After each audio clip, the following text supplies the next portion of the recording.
খুব বেশি দিন হয়নি নাহিদ রানার অভিষেক হয়েছে, কিন্তু এর মধ্যে নাহিদ রানাকে দিয়ে যে ক্রেজ তৈরি হয়েছে সেটা আসলে অবাক করার মতো।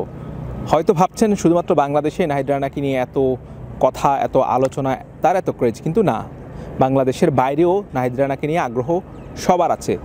আইসিসি চ্যাম্পিয়ন্স ট্রফিতে বাংলাদেশ দলের আগ্রহের কেন্দ্রবিন্দুতে নাহিদ রানা। কেন এই কথা বলছি সেটা একটু ব্যাখ্যা করে।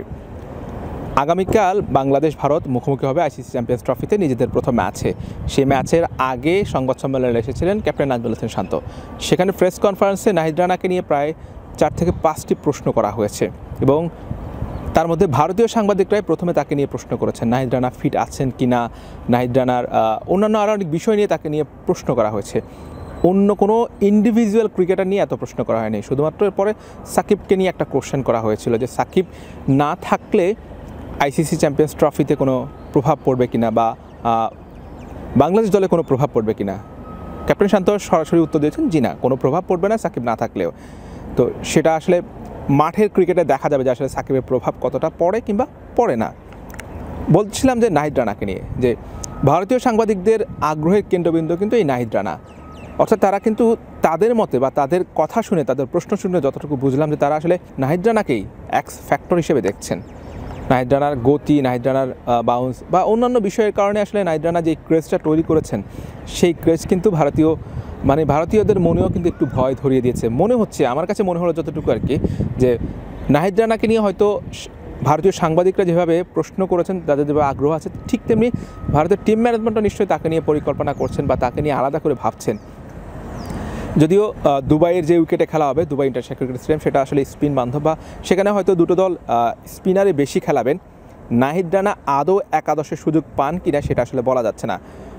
যদি মাত্র 2 জন পেসার নিয়ে খেলেন তাহলে সেক্ষেত্রে তাসকিন আহমেদ তো একাদশে থাকবে না, হয়তো নাহিদ রানা কিংবা মুস্তাফিজুর রহমানের মধ্যে যে কোনো একজন খেলবেন। দুবাইয়ের উইকেট বা এখানকার কন্ডিশন বিবেচনা করলে কিন্তু মুস্তাফিজ এগিয়ে থাকবেন, যেহেতু মুস্তাফিজের ভান্ডারে অনেকগুলো অস্ত্র রয়েছে।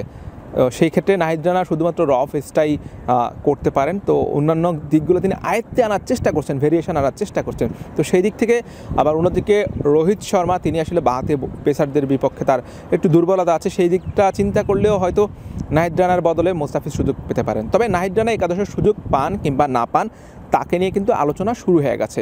অর্থাৎ বাংলাদেশ যেসব দলগুলোর বিরুদ্ধে খেলবে, পাকিস্তান, নিউজিল্যান্ড, সবাই কিন্তু এই রানাকে নিয়ে আলাদা করে ভাবছে।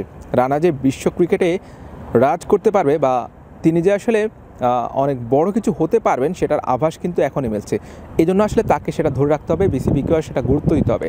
শুধুমাত্র আসলে পেস যে আমরা দেখেছিলাম যে বিপিএলে নাহিদ রানা কিন্তু আসলে একটু খরচি ছিল, কয়েকটা ম্যাচ এক্সপেন্সিভ ছিল। তো সেখানে আসলে অনেকদিন খেলার কারণে তার বোলিংয়ে যে দুর্বলতা, সেই দুর্বলতাগুলো বের করে আনা হয়েছে। তো সেইটা কাজে লাগিয়ে ব্যাটাররা তার ওভার থেকে রান বের করেছে। তো সেই জায়গা থেকে আসলে শুধুমাত্র পেস দিয়ে তো আসলে একজন বোলার টিকে থাকতে পারে না, তো তার বোলিংয়ে ভেরিয়েশন আনতে হবে। আর নাহিদ রানার জন্য এই আইসিসি চ্যাম্পিয়ন্স ট্রফিতে একটা বড় প্ল্যাটফর্ম। এখানে আসলে নিজেকে প্রমাণ করার জন্য তাকে আসলে অনেক পরিশ্রম করতে হবে কিংবা তার মেধা বুদ্ধি খাটাতে হবে। এই আসরে কিংবা এমন বৈশ্বিক আসরগুলোতে যদি নিজেকে প্রমাণ করতে পারে, তাহলে কিন্তু তার সুযোগটা আরও বাড়বে। পিএসএলে নাহিদ রানা দল পেয়েছেন, হয়তো ভালো করলে আইসিসি চ্যাম্পিয়ন্স ট্রফিতে ভালো করলে, এই ধারাবাহিকতা থাকলে ভবিষ্যতে আইপিএলও দল পাবেন। এবং বাংলাদেশের যে ভরসার জায়গা, আস্থার জায়গা হয়ে উঠছেন নাহিদ রানা, সেই ভরসাটা আরও বাড়বে। আমরা দেখেছিলাম যে আইসিসি ক্রিকেট একাডেমিতে যখন ক্রিকেটার প্র্যাকটিস করছিলেন, বাংলাদেশি কিছু লোকজন এসেছিলেন, তাদেরও আগ্রহ কিন্তু নাহিদ রানার প্রতি ছিল। অর্থাৎ রানার সঙ্গে গিয়েছেন, ছবি তুলেছেন। তো সব মিলিয়ে শুধুমাত্র ক্রিকেটার কিংবা ভক্ত না, সাংবাদিক মহলেও নাহিদ রানাকে নিয়ে আলোচনা হয়, তাকে নিয়ে আগ্রহটা একটু বেশি। আমি যখন আসলে এই যে এখানে প্র্যাকটিস করছিল বাংলাদেশে, তো যখন সেখানে ভারতীয় সাংবাদিকরা যখন আমাদের সঙ্গে আসছিলেন, অনেকে নাহিদ রানাকে চেনে, অনেকে চেনে না, জিজ্ঞেস করছিলেন নাহিদ রানা কোনটা, তাকে একটু দেখিয়ে দেওয়ার জন্য, বা নাহিদ রানা ম্যাচে খেলবেন কিনা। অর্থাৎ সবার প্রশ্ন এক নাহিদ রানাকে নিয়ে। আগে যেমন সাকিবকে নিয়ে অনেক বেশি প্রশ্ন হতো, ঠিক একইভাবে এখন নাহিদ রানাকে নিয়ে অনেক প্রশ্ন হচ্ছে। বিশেষ করে ভারতীয় সাংবাদিকরা বেশি প্রশ্ন করছেন যে নাহিদ রানাকে নিয়ে। নাহিদ রানা তিনি হয়তো বুঝতে পারছেন যে আসলে তিনি বাংলাদেশের জন্য কত বড় একটা সম্পদ, তিনি আসলে কি হতে পারবেন।